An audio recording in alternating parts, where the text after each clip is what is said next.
Bien, buenas noches hermanos, gracias Osvaldo, gracias a todos. Antes de empezar, por favor inclinemos la cabeza, vamos a orar, nos vamos a encomendar al Señor.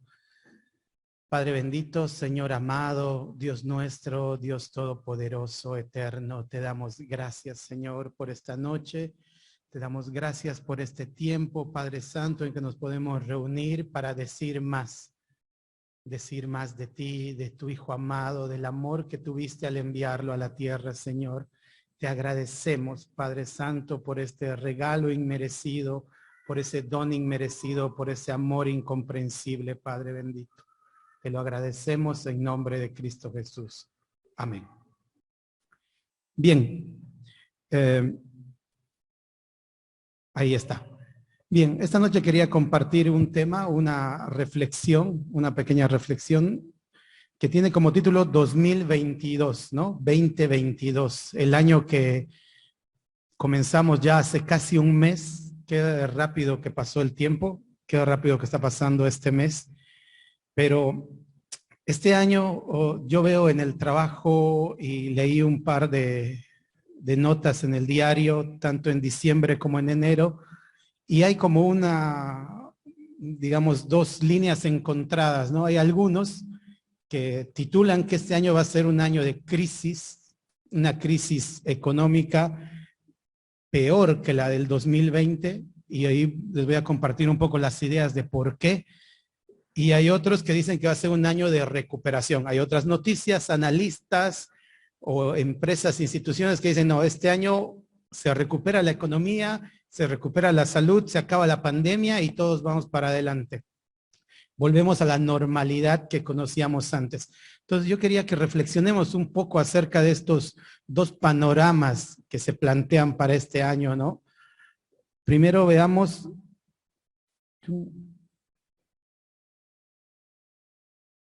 Ahí, ¿me ayuda, Santo?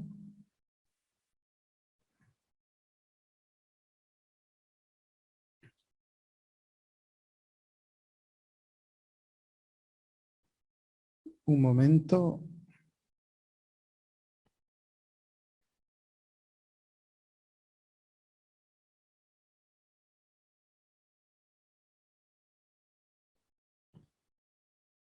Ahí está. La primera idea y el primer punto que veíamos era la crisis mundial. Como les decía, hay algunos medios de comunicación, algunas personas, algunos analistas que plantean que este año va a ser un año complicado, que hay muchos problemas que pueden ocasionar una crisis, no solamente manteniendo la crisis en salud, sino viniendo una crisis económica y una crisis geopolítica en el mundo. El primer problema que se evidencia y que plantean hacia adelante es que puede haber una espiral inflacionaria en todo el mundo. Como todos sabemos, para afrontar la pandemia, los países han emitido muchísimo dinero sin respaldo y eso está provocando que en economías estables del norte, Europa, Estados Unidos, haya inflación mucho mayor, inflaciones récords que no se vieron hace más de 20 años, ¿no? Entonces, hay una idea de que esto no se va a poder detener tan fácilmente y que podemos entrar en un espiral inflacionario a nivel mundial y que esto va a provocar una crisis que no va a ser tan sencilla de resolver. Entonces, hay ahí un punto que plantean. Hay una crisis geopolítica. Otra cosa que puede complicar, dicen los analistas este año, es que hay un problema entre Rusia y Ucrania, hay otro problema entre China y Taiwán, con posiblemente este año sea un año de conflicto en esas zonas, y hay otro problema entre Estados Unidos e Irak. Entonces, toda esa tensión geopolítica agrava un poco más este problema y plantea un potencial escenario de crisis a nivel mundial que nos afectaría a nosotros siempre de alguna manera, ¿no? Y otro punto que en octubre del año pasado parecía que ya estábamos viendo la luz al final del túnel, pero en 3-4 meses la crisis sanitaria y las mutaciones que ha tenido el virus han sido tan rápidas, tan violentas, ya ha golpeado tan fuerte a la población de todo el mundo, que nos plantea nuevamente estar frente a una crisis sanitaria, a un potencial colapso de los sistemas de salud y sabemos que las variantes que van apareciendo del COVID tienen sus bemoles, algunas son más contagiosas, parece que menos graves. Apareció Delta, apareció Omicron, apareció la flurona, que es la combinación del ataque en conjunto de COVID con la influenza, y ahora hay una nueva que es la IHU, que no saben, ahí meten un poco de miedo cuando dicen que es una mezcla de 42 mutaciones y que ahora se encontró en Europa y que no saben cómo va a evolucionar en el tiempo. Entonces, este panorama de potencial crisis sanitaria, aún que no estamos en el final de la pandemia, que estamos en otra etapa de la pandemia, también mete un poco más de presión a todo este combo de posibles problemas que se presenten a nivel mundial, ¿no? Y si nos vamos a un caso un poco local, algo que agravaría un poco más, sabemos que en estos días han debido escuchar, yo llego a casa, enciendo el noticiero y lo primero hay unos billetes verdes con fuego abajo así, quemándose, ¿no? El dólar que sube, que estalla, que no tiene límite y hay una negociación de la Argentina con el Fondo Monetario Internacional y que si esa negociación no llega a buen puerto, eso puede decantar en un default para la Argentina durante este año que sería trágico también para la economía, ¿no? Estos problemas, todas estas potenciales problemas o estas crisis que suceden, es triste, pero esta vacación que fui aprendí una frase con una inundación que hubo en Bolivia y mi papá me dijo, todas estas crisis, todo esto que pasó, la pandemia y todo es como la serpiente, me dice. Pican más a los que están descalzos. Y yo me ponía a pensar, y es cierto, los que más sufren los embates de la crisis o los problemas de salud incluso, son los más desprotegidos, las partes de la sociedad con menos ingresos económicos, no tienen una buena prepaga, no tienen una buena obra social, tienen que sufrir más tanto la parte de la economía como la parte de salud. Y de todas formas, a todos nos afectaría si este 2022 llegaría a ser un año con todos estos problemas que plantean algunos medios de comunicación y algunos especialistas, ¿no? Pensaba en eso y decía, ¿y qué hacemos? ¿Qué podemos hacer nosotros como personas? Yo como persona, con mi familia, como familias, o nosotros como hijos de Dios, ¿qué hacemos? Dice, cuando la cosa se pone color de hormiga, ¿hacia dónde corremos? ¿Dónde nos metemos? ¿Dónde nos escondemos? Esto de que la cosa se pone color de hormiga es una frase que aprendí de muy niño. Dice, ¿de qué color son las hormigas? Y de un color muy feo. Cuando la cosa se complica, ¿qué haces, hermano, amigo? ¿Qué es lo que normalmente haces? ¿Cuál es tu válvula de escape, tu salida? Quiero que leamos un pasaje en la Escritura donde podemos ver que la cosa no se estaba poniendo linda y cuál fue la reacción de la gente, cuál fue la reacción de los discípulos y cuál es en realidad la reacción que debemos tomar. Quiero que vayamos a Juan 6, versículos 66 al 69.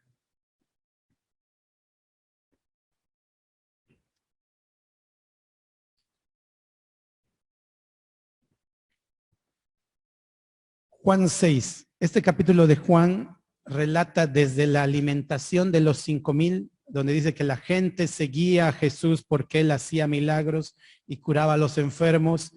Y resulta que un día él se va al otro lado del mar y la gente al ver que no estaba ahí, se sube a las barcas, va donde él estaba al otro mar de Galilea, al otro lado del mar de Galilea, lo encuentra y cuando él ve a toda la multitud dice, bueno, ¿con qué vamos a alimentarlos? ¿Qué podemos hacer? Y los discípulos dicen, no nos alcanza ni 200 denarios, ni una montaña de pan alcanzaría para que todos tengan por lo menos un poco. Y encuentran a un niño que tiene 5 panes, 2 pececillos, y el Señor multiplica los panes, sobran 12 cestas llenas, todos comen y hace un gran milagro de multiplicación y de alimentación de los 5,000. Al día siguiente, el Señor se fue de ese lugar, se fue a Capernaum. Y la gente al ver que ya no lo encontró, fue a buscarlo nuevamente. Y cuando el Señor Jesús ve a la multitud, les dice, ustedes no vienen a mí porque creen en mí. Él conocía sus corazones así como conoce mi corazón y conoce tu corazón.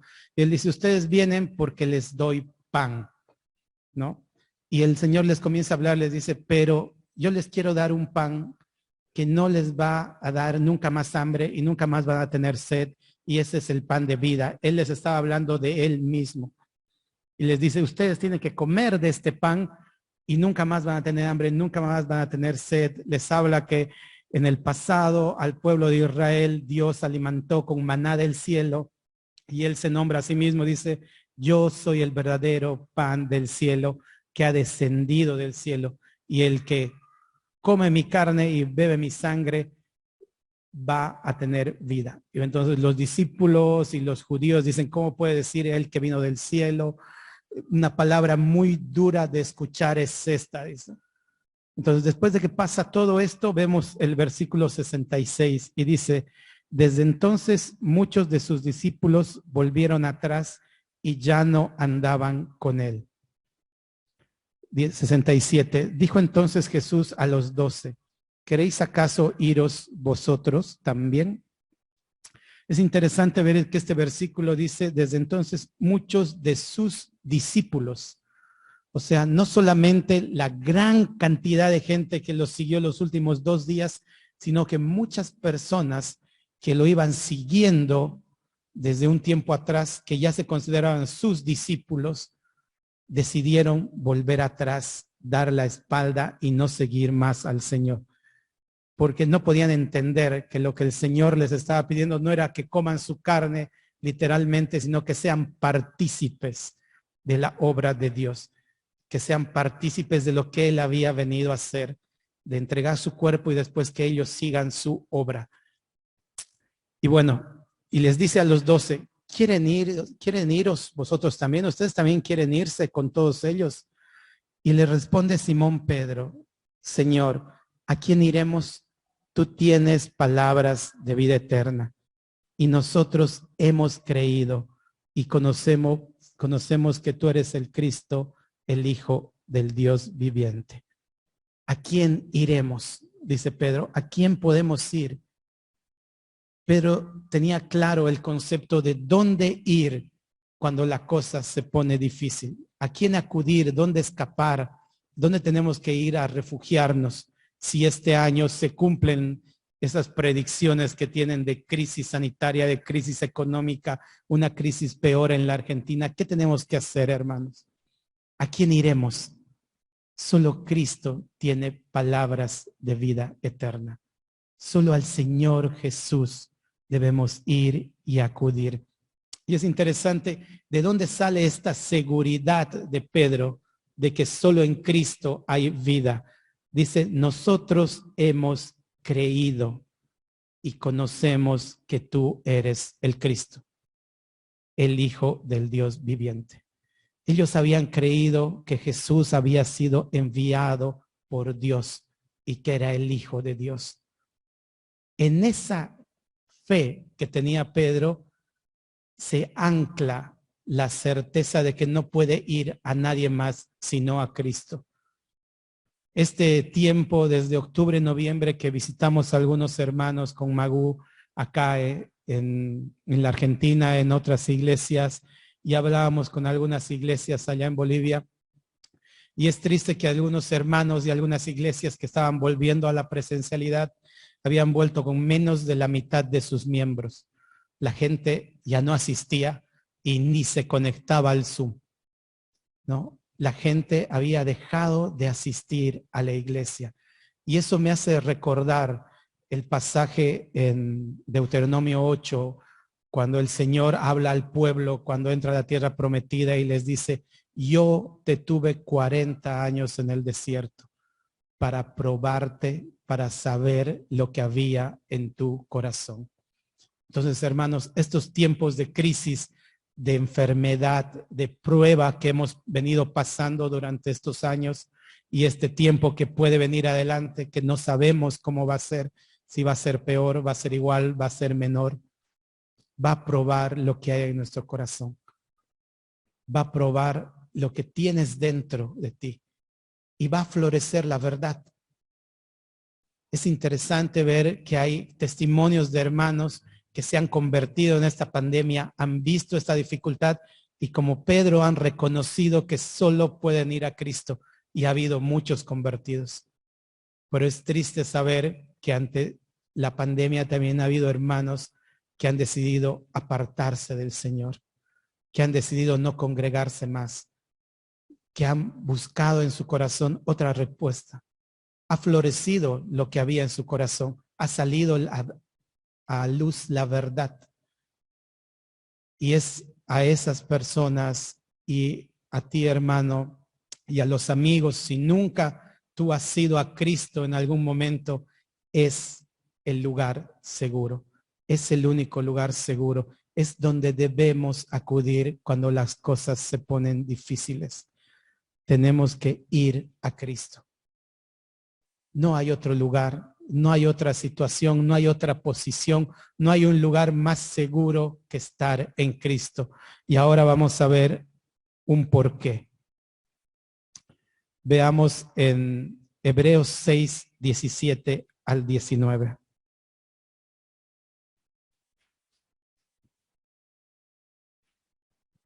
Hebreos 6, 17 al 19.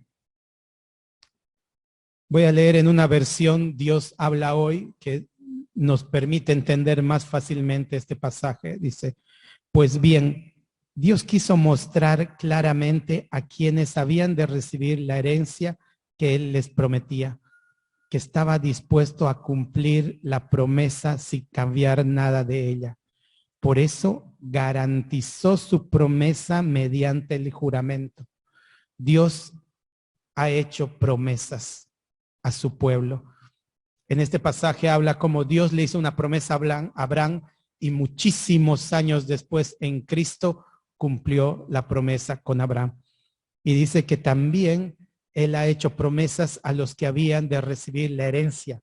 Y los que habían de recibir la herencia somos nosotros, que somos coherederos con Cristo. Y cuando digo nosotros, estoy hablando de los que hemos aceptado al Señor Jesucristo como nuestro Señor y nuestro Salvador. Y dice que lo hizo por medio de juramento. Dios ha jurado y Dios es fiel. Y eso nos dice el versículo 18. Dice, de estas dos cosas que no pueden cambiarse y en las que Dios no puede mentir, recibimos un firme consuelo los que hemos buscado la protección de Dios y hemos confiado en la esperanza que Él nos ha dado. Hay una condición para quienes está hecho esta promesa. Dice, para los que hemos buscado la protección de Dios y hemos confiado en la esperanza que Él nos ha dado. El 19. Esta esperanza mantiene firme y segura nuestra alma, al igual que el ancla mantiene firme al barco.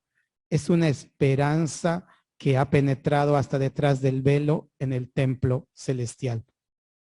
Y esa esperanza es que somos salvos en Jesucristo, que el Señor Jesús traspasó el velo que separaba el lugar santo del lugar santísimo y presentó su propia sangre como sacrificio, como un sacrificio aceptable delante de Dios. Y así nos abrió un camino a nosotros para poder volver a tener comunión con el Padre. Esa esperanza que tenemos de tener comunión con el Padre, salvación en Cristo, ha sido jurada por Dios para nosotros. Dice que Dios no puede mentir en esto. Y esa esperanza es un ancla para el alma. Es un ancla para nuestra alma. Tenemos que permanecer en Cristo. Si una vez ya fuimos hacia Cristo, una vez que reconocemos que no hay otro lugar a donde podemos ir y vamos hacia Él, una vez que estamos ahí, hermanos, no podemos, habiendo experimentado el amor y la misericordia de Dios, dar un paso hacia atrás y volver a nuestra antigua vida. No podemos volver hacia atrás. Tenemos que permanecer en Cristo, porque dice que Él es un ancla para nuestra alma. Gracias. es un ancla para nuestra alma. Y es interesante esta palabra ancla. Ahí vemos una imagen de un barquito que está anclado en medio del mar. Y si viene una tormenta y el barco está anclado, el barco no se va a mover más allá de lo que el ancla le permita. Van a venir tormentas. Puede pasar el tiempo difícil, puede pasar la crisis sanitaria, puede volver la crisis económica, podemos quedar sin trabajo, podemos quedar enfermos, podemos pasar dificultades, pero esa ancla para nuestra alma va a estar firme, estar en Cristo. Él prometió que iba a volver por su pueblo y esa esperanza es la que nos tiene que mantener firmes ante la dificultad. Esa esperanza es la que tenemos que compartir entre nosotros y alentarnos a permanecer anclados en el Señor. Y si nunca te acercaste al Señor, es el momento, es el día en el cual debes ir al Señor, presentarte delante de Él, aceptar que eres un pecador, que Él ha muerto por ti, pedirle perdón por tus pecados. Y esa esperanza, dice que a los que han buscado protección en Dios y hemos confiado en Él, va a ser tu ancla. Va a ser el ancla de tu alma a pesar de los conflictos. Entonces tenemos que ir a Cristo y permanecer en Cristo. Bien, pero hay otro panorama que también hemos visto en esos dos polos opuestos al principio, ¿no? Que era la de recuperación y bonanza. Ahí dice, el 2022 marcará el final de la pandemia y una recuperación económica total, dice el JP Morgan. El JP Morgan es un banco estadounidense gigantesco. Entonces ellos pronostican que este año se acaba la pandemia y que además hay una recuperación económica total y vuelve todo a la normalidad y todo vuelve a funcionar como antes. Ya no hay crisis sanitaria, ya no hay crisis económica y todos volvemos a estar bien, ¿no? Eso es lo que pronostica. ¿Y qué pasa en esos tiempos de bonanza, en esos tiempos, si no te tocó pasar la enfermedad o si la enfermedad pasó por tu familia sin hacer una huella profunda, sin dejar enfermos graves, sin dejar secuelas graves, sin que nadie de tu familia haya partido por culpa de la enfermedad? Puede ser que este año vos lo veas un tiempo de recuperación y de bonanza, y muchas veces en esos tiempos de recuperación, en esos tiempos donde estamos bien, nos sentimos como el rey del mundo, ¿no? Tengo salud, tengo trabajo, tengo dinero, entonces no necesito nada. Me puedo llevar el mundo por delante. Y eso está dentro de nuestros corazones. Y a veces cuando no pasamos dificultades, cuando no pasamos problemas, tendemos a olvidarnos del Señor, tendemos a alejarnos del Señor, a no ver la necesidad. Como decía Pedro, ¿a quién iremos cuando estás con salud, con trabajo, con una economía estable, tu familia a la vez creciendo bien y dices, no necesito otra cosa, no necesitaría ir al Señor? Pero hermanos, necesitamos de Dios a pesar de la bonanza. Marcos 8, 35 al 37.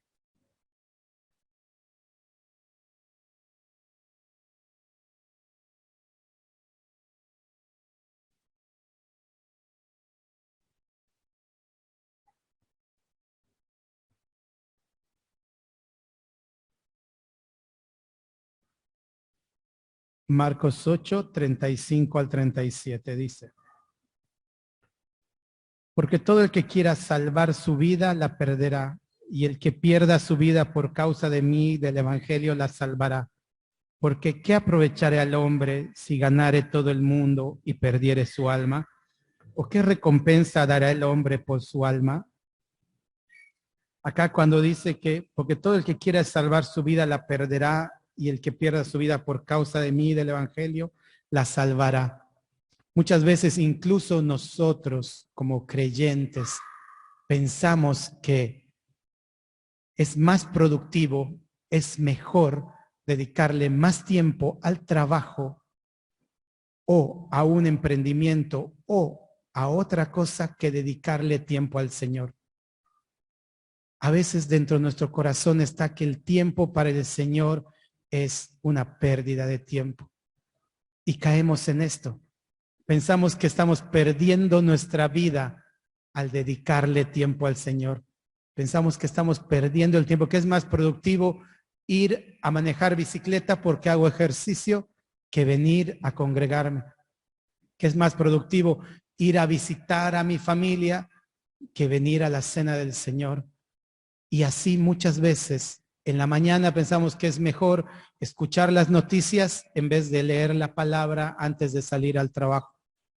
Y de esa manera, internamente, aunque no lo decimos en voz alta, estamos viviendo, pensando que el servicio al Señor es una pérdida de tiempo.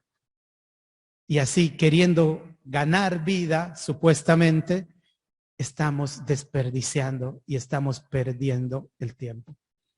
Y el otro extremo es que si no conoces al Señor y ves este pasaje y tratas de vivir tu vida de tal manera de tener satisfacción económica, satisfacción emocional y acumular una buena familia, acumular riquezas, acumular buenos recuerdos, dice, ¿qué aprovechará el hombre si incluso puedes llegar a ganar todo el mundo, pero pierdes tu alma?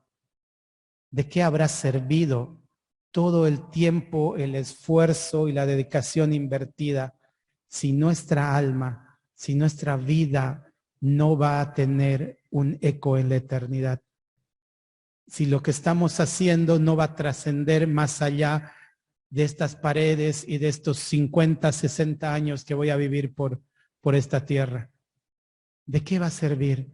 ¿De qué habrá servido tu vida, tu esfuerzo, las casas que has hecho, los autos, los hijos incluso, si no les has podido dejar una seguridad de eternidad? Es interesante pensar cuando uno dice, ¿qué es lo que mejor que le puedes dejar a tu hijo? Muchas veces esa pregunta entre algunos amigos están que tienen sus hijos chiquitos, incluso a mi papá dice que no, muchos dicen le puedo dejar una profesión, es lo mejor que le podría dejar a mi hijo, una profesión. Otros piensan, bueno, le puedo dejar una profesión, pero le dejo estabilidad económica, le dejo un par de propiedades, le dejo algo para que él arranque y siga para adelante sin problemas, que no pase las mismas dificultades que yo tengo. Otros quieren dejarle un hogar estable, que no sufra lo que tú sufriste, que no pase la necesidad que tú pasaste. Y eso, todo eso está muy bueno, ¿no? Pero olvidamos que lo mejor que podemos dejar para nuestros hijos es una seguridad de salvación. Dejar a nuestros hijos el conocimiento de Dios, estar seguros que ellos no van a estar en esta condición de haber ganado el mundo y perdido su alma. Eso es lo más valioso que podemos dejar a los que amamos. Y es en esa línea que tenemos que cada uno de nosotros evaluar lo que estamos haciendo a diario. Si lo que estamos haciendo está ganando para el Señor o estamos perdiendo nuestra vida. Bien, cuando hablamos de perder el alma, estamos hablando de una muerte y una separación eterna con Dios. Cantábamos que el pecado, la paga del pecado es la muerte. El pecado nos había separado de Dios. En el inicio nos decía Osvaldo que hemos nacido con pecado y aparte hemos pecado muchísimas veces en nuestra vida. Y la paga de ese pecado, la consecuencia de ese pecado es la muerte. Y esa muerte es una separación eterna de Dios. Pero esa separación eterna tiene una solución. Y el Señor Jesús, cuando se enfrentó a la muerte en esta tierra, en este pasaje que vamos a ver en Juan 11:25, mostró cómo Él es la solución a la muerte, ¿no? Juan 11:25-27. Juan 11:25, Jesús está yendo a ver a Lázaro. En Juan 11 va a ver a Lázaro y cantábamos también sus lágrimas de simpatía. En este pasaje es cuando relata que Jesús lloró, que Jesús vio a Marta, vio a sus amigos, estaba Lázaro en la tumba ya hace 4 días y Jesús lloró. Tuvo empatía con todos los que estaban alrededor, vio su dolor, vio su sufrimiento y lloró. Pero no se quedó estático en esa posición de solamente tener empatía, sino que mostró acción sobre el dolor.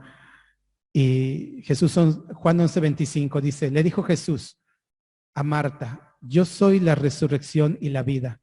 El que cree en mí, aunque esté muerto, vivirá. Y todo aquel que vive y cree en mí, no morirá eternamente. Y le pregunta directamente, ¿crees esto? Le dijo, sí, Señor, yo he creído que tú eres el Cristo, el Hijo de Dios que ha venido al mundo. El Señor Jesús, cuando enfrenta la muerte, Él se muestra como la solución a la muerte. Dice que Él es la resurrección y la vida. El que cree en Él, aunque esté muerto, vivirá. Y todo aquel que vive, que sería nuestro caso, y cree en Él, no morirá eternamente. Y la misma pregunta que le hizo a Marta en ese caso, es la pregunta que nos hace a nosotros esta noche. ¿Crees esto? ¿Crees que Jesús es la resurrección y la vida? ¿Has creído en esto?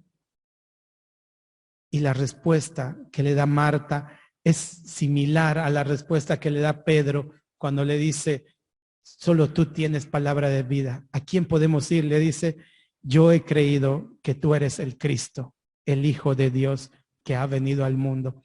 Son las mismas palabras de Pedro.